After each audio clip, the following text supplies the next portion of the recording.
Right, well, good morning, everyone. Good morning, everyone. Happy Monday and happy March.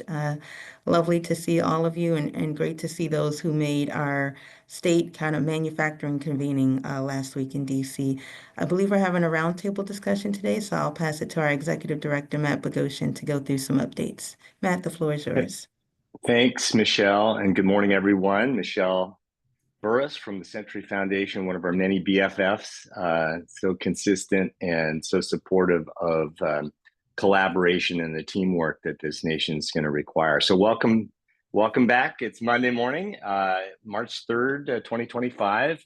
This is our weekly national 30-minute call that's been happening at the same time every Monday, 11:30 Eastern, 10:30 Central, 9:30 Mountain, 8:30 Pacific. And I'm Matt Bogosian, Executive Director of the nation's Manufacturing Community of Practice, AMCC. And if you're new, this 30-minute call has been happening for about a decade amongst public-private nonprofit stakeholders, strengthening the cornerstone of key manufacturing industries and regions across the country. And we do this work within a framework that you've seen before, but David, if you could put that up again, this is very useful. We keep trotting it out, give us feedback on this, but it's instructive to have you all embracing this and giving feedback on it to see, how, when, where, why each of us from our, respective perches in the ecosystem can and should add value. So, if you're on this call, your work is within this framework, and that's the way we figure it. And part of my job, your job, all of our jobs is to lead from where we are, collaborate where we can, help our organizations, communities, and the American project get better faster. So this call we do every week, and you can see the three framework right around key priority industries and the technologies that are emerging that we need to embrace in these key industries.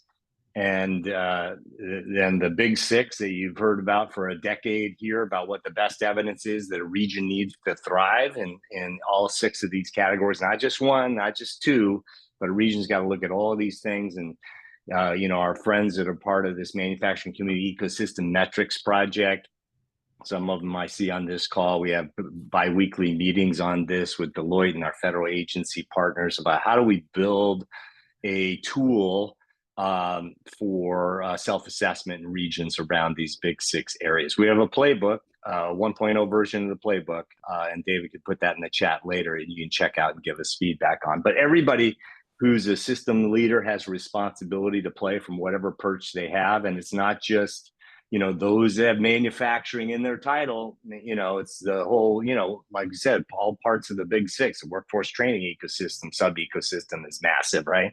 But there's the legal, the financial, the, administrative, scientific, and technical, and more than what we just listed here. But everybody's got an important role to add value on that. And then the third pillar, of course, is what we're shooting it for: economic competitiveness, success for our companies and our communities and the American project. So everybody thrives with equity, environmental sustainability, and protecting our security. So that's the big picture, and the activities that we move out on to advance that is stuff that we're doing every week, every single week for 10 years, every single week with the AMCC update, which happens every week thanks to you guys putting out best information around how we strengthen our relationships and the manufacturing ecosystem of support.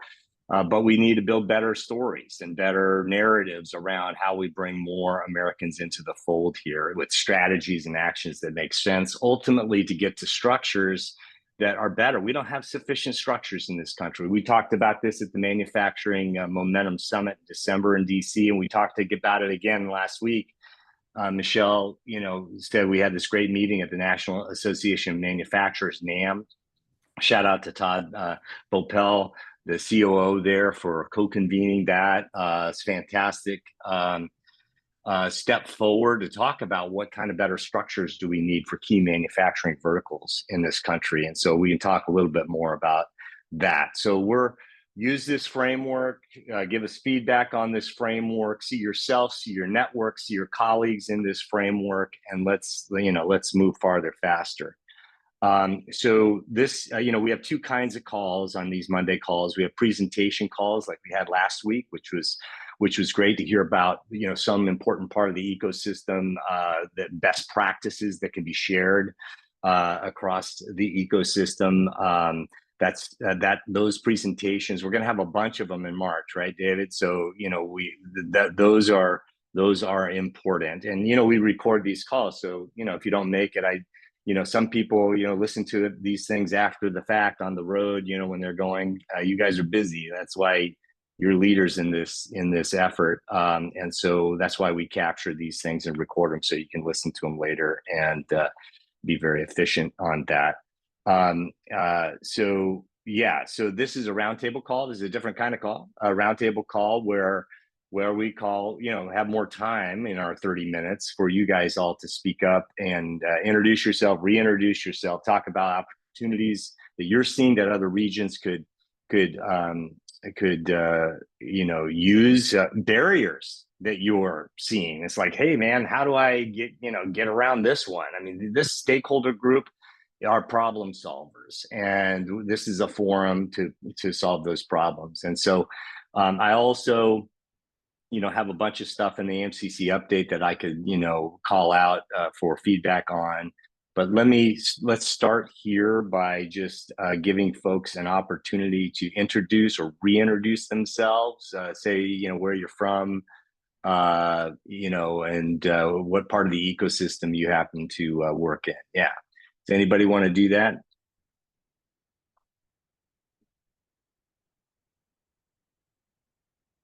Okay, well, all right. Liz, AFL-CIO, baby, yes. Bring it on, man. All right, I'll lower my hand.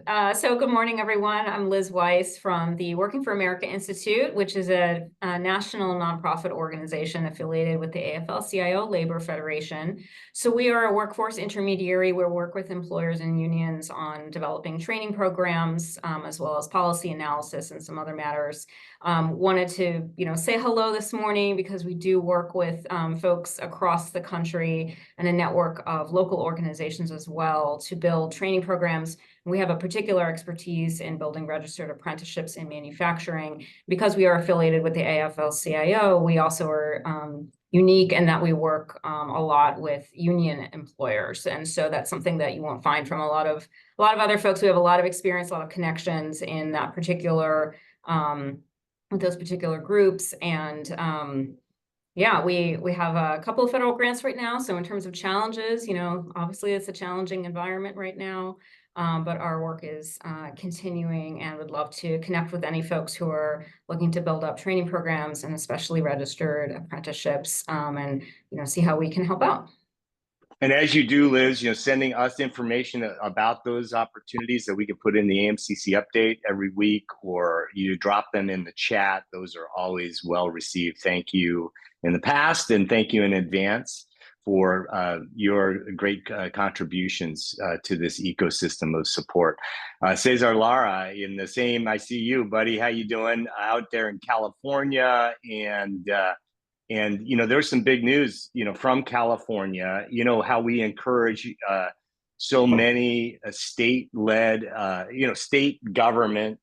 We get federal government doing cool stuff, but more states need to lean into manufacturing. And for over 10 years, I have been co-chairing this group within California. I've reported here in this forum, California Forward, to get this California state government, like others, like, Connecticut and others are leading the way. The state governments are leading the way and leaning into manufacturing. Well, just this last week, the state government of California came out with their new economic plan, and and Cesar. So when I saw you, I thought, hey, I wanted to call you out because I think you've been part and parcel with kind of the pressure that needs to consistently happen to get state governments to take a more full-throated role in playing their part in strengthening the manufacturing ecosystem. Are state governments everything? No, but they're important playground. Cesar, introduce yourself real quick and emphasize that point to the extent it makes sense to you. Yeah. Thank you, Matt. Cesar Lara with the California Labor Federation. We represent the 2.3 million union members in California with about 1,200 different locals. So if anybody wants to ask about partnerships, I appreciate it. we know a little bit about it. But like Matt said, California has been leading the way on infrastructure, on economic development. There's a lot of work that we need to do to make sure that California is a more welcoming community, but at the end, you're welcoming with values, with labor standards. And so happy to work with anybody in California. As you know, as Matt just said, Gavin Newsom, our governor, just announced a blueprint for economic development from the work that they funded with California Jobs First, which is a 13 zone area in California. Each table has labor and community coming together to come up with their own regional blueprint that now has been folded into a statewide blueprint, and there's money available to try and boost economic development. And happy that labor's at the table across our 21 labor councils and building trades unions and affiliates in general, but working with community and nonprofits and also with economic development leaders to make sure that we build the right kind of road in California. So happy to be here. Yeah, great. Thanks, Cesar. Let's see. Rick Mullins, tell us what's happening on Hill Day. Yeah, hi, Matt and all. Nice to see you all. I enjoy these calls. I'm Rick Mullins. I'm the Director of Service Delivery here at Constep in Connecticut, Connecticut's MVP. This week, Wednesday through Friday, the Connecticut MEP will be traveling to DC to meet with our entire delegation. Appointments have been set up with all the delegation members, along with economic impact data, program delivery on a district by district level for the congressional delegation and on the statewide level for the senators, for Hill Day, and in support of activities set up by the American Small Manufacturers Coalition. So I'll pop my cell phone number in if anybody's down there and wants to connect. You can send me a text. We'll be staying at the Hilton on New Jersey Avenue in Washington. And, if you're involved with this, it's a pretty busy time, but there'll be a couple of receptions here or there. You can look out for me and we can connect physically as well as virtually, which would be kind of cool.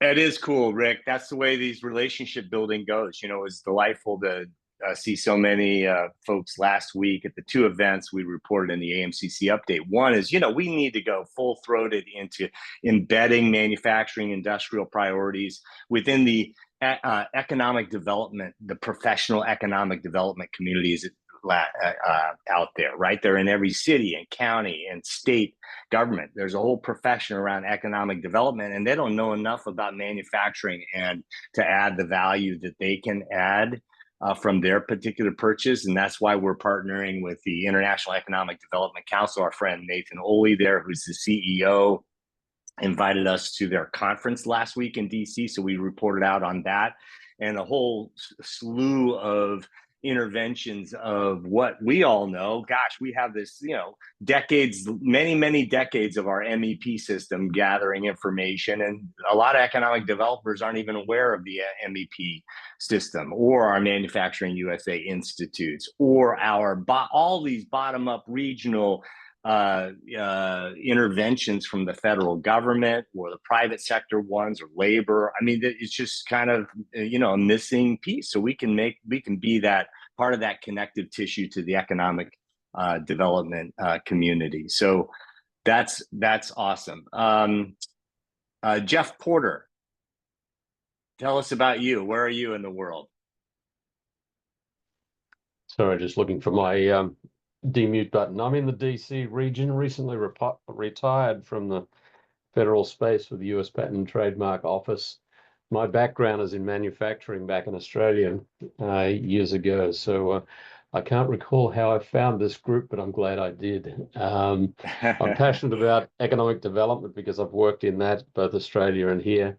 Passionate about the apprenticeship system because I was an apprentice. I grew up through that system. So I'm all ears at the moment, but I'd love to engage more fully and see where I can add some value. Thank you, Jeff. I'll drop my details. Yeah, that's great. It's good to know you. Thanks for participating. I would recommend getting this AMCC update newsletter.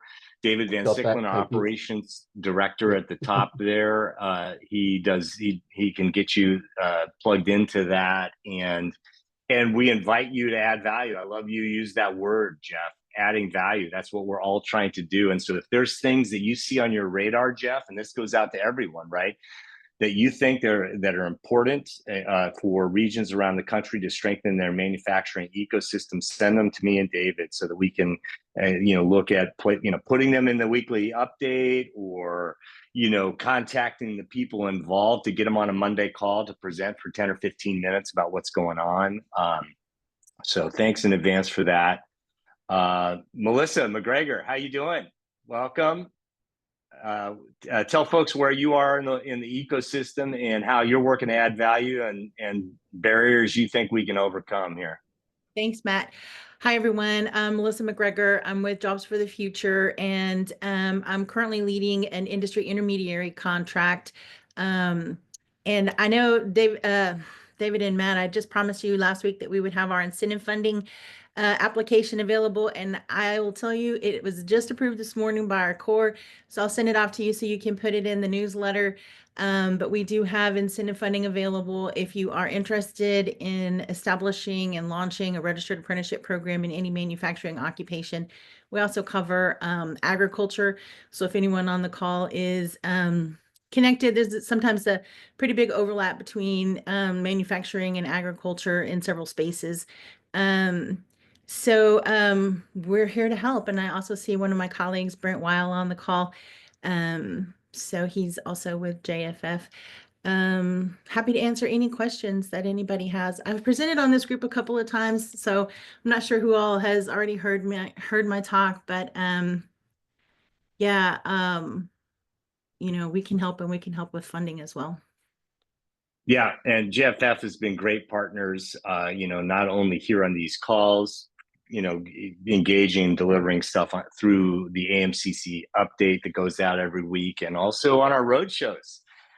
So we've co-participated in, out there in the real world. Back to your point, Rick, it matters to meet in person, right? I mean, this is not just a virtual game. I mean, we got a big country, got a lot of work to do. We got to bring the best evidence. So the virtual consistency we've learned over the decades matters a lot as a continuing thread. But to the extent that we can, we need to meet in person. Cesar, like we did, not too long ago. That was an important meeting. And like we met last week with NAM, our new BFFs in this journey, and Jack, like we met with you out in Livermore.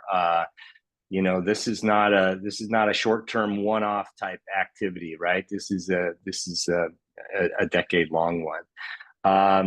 So if anybody wants to raise their hand, I'm happy to pivot to highlight a few things that happened last week. But at any time, just raise your hand or speak up if you want to jump in there.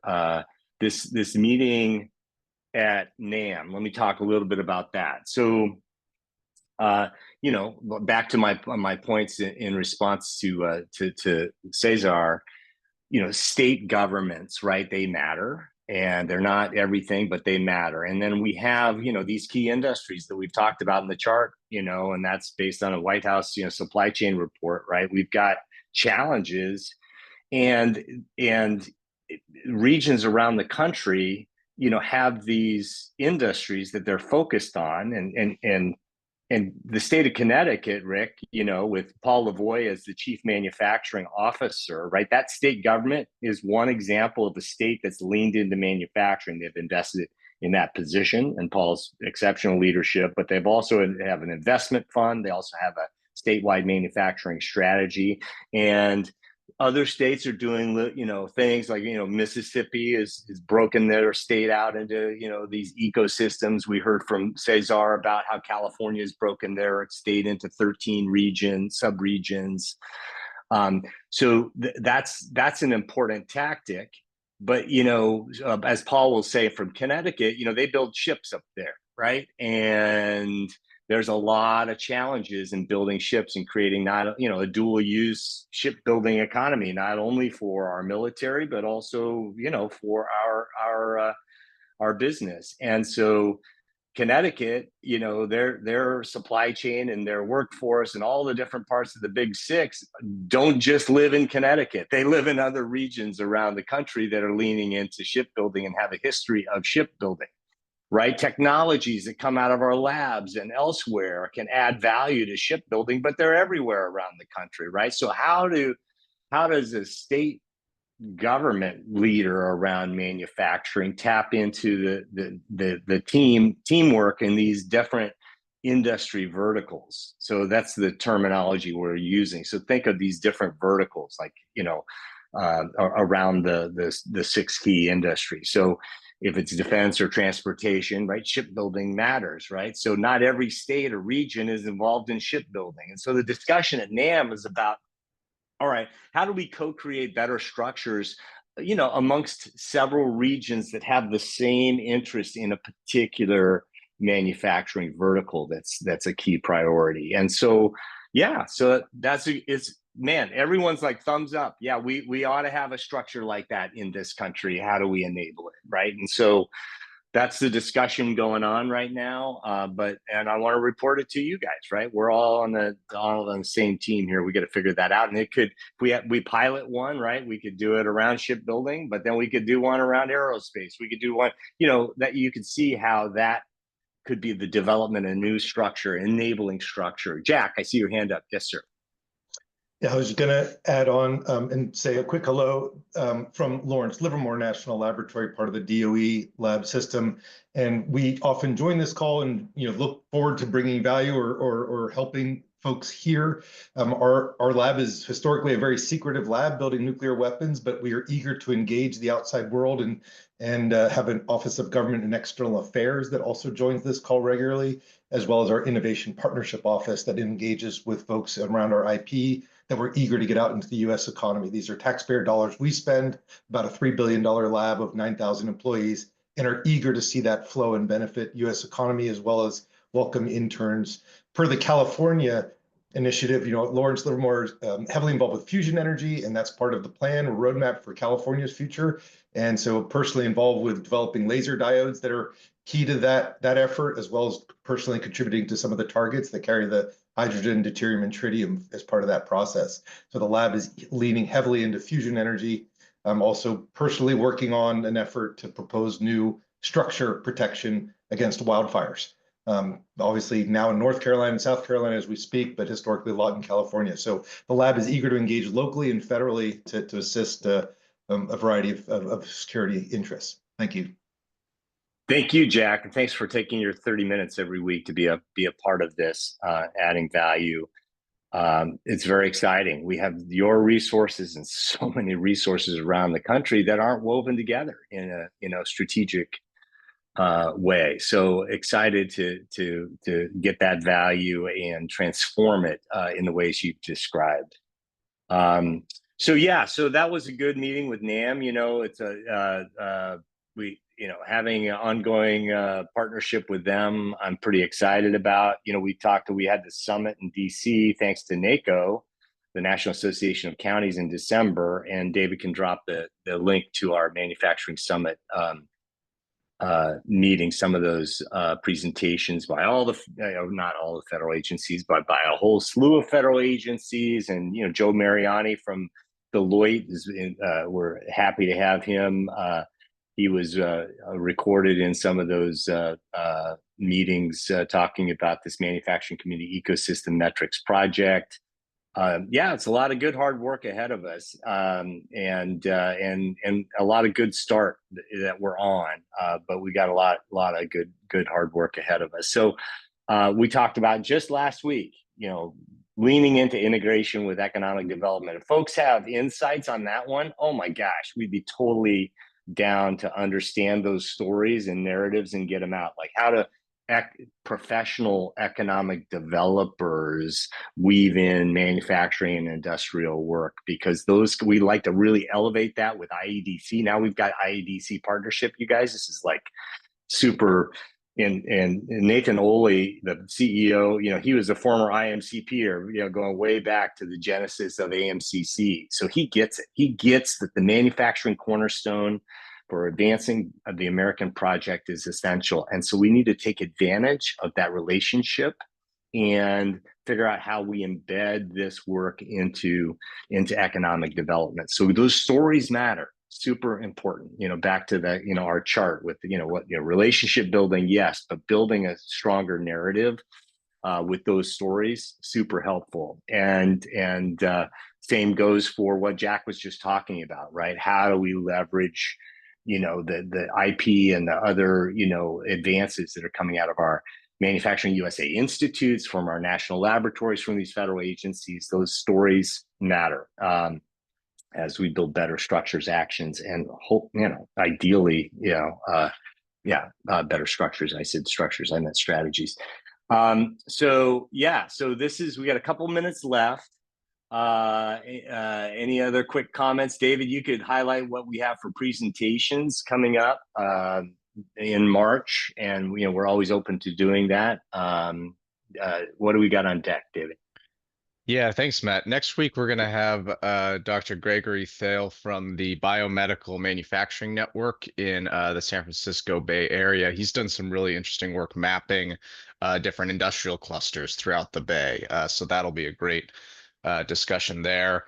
Following, we'll have some of our friends out at Automation Alley and some of the work they've done around an additive manufacturing program for the state of Michigan. And then later at the end of the year, or at the end of the month, I should say, we'll have community capital advisors, Bert Foyce, on to talk about capital access and integrating foundations into our work. Great. Well, that's good timing, David. We are at the top of the hour. You all, thank you for your 30 minutes. Thanks for your continuing value here and elsewhere as we work together across the ecosystem.